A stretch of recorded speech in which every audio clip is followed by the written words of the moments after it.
السلام علیکم ورحمۃ اللہ وبرکاتہ۔ حضرت عبداللہ بن مسعود رضی اللہ عنہ اپنے اسلام لانے کا واقعہ یوں بیان کرتے ہیں۔ میں ایک دن عقبہ بن ابی معیط کے خاندان کی بکریاں چرا رہا تھا۔ اسی وقت رسول اللہ صلی اللہ علیہ وسلم وہاں آ گئے۔ ابو بکر صدیق رضی اللہ عنہ بھی آپ کے ساتھ تھے۔ آپ نے پوچھا، کیا تمہارے پاس دودھ ہے؟ میں نے کہا، جی ہاں، لیکن میں تو امین ہوں، یعنی یہ دودھ تو امانت ہے۔ آپ صلی اللہ علیہ وسلم نے فرمایا، کیا تمہارے پاس کوئی ایسی بکری ہے جس نے ابھی کوئی بچہ نہ دیا ہو؟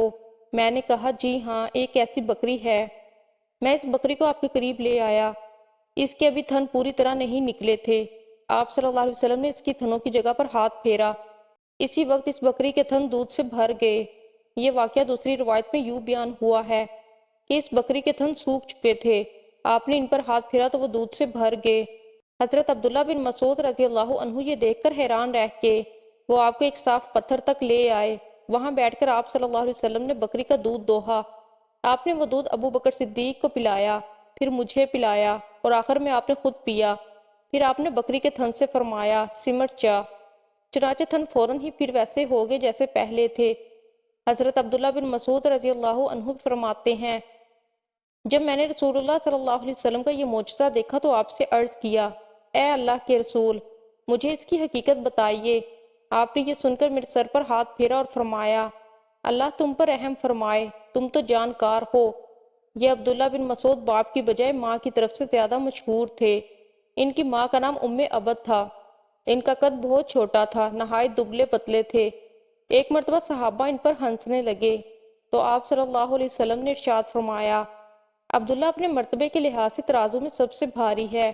انہی کے بارے میں نبی کریم صلی اللہ علیہ وسلم نے ارشاد فرمایا تھا، اپنی امت کے لیے میں بھی اسی چیز پر راضی ہو گیا جس پر ابن عبد یعنی عبداللہ بن مسعود راضی ہو گئے، اور جس چیز کو عبداللہ بن مسعود نے امت کے لیے ناگوار سمجھا، میں نے بھی اس کو ناگوار سمجھا۔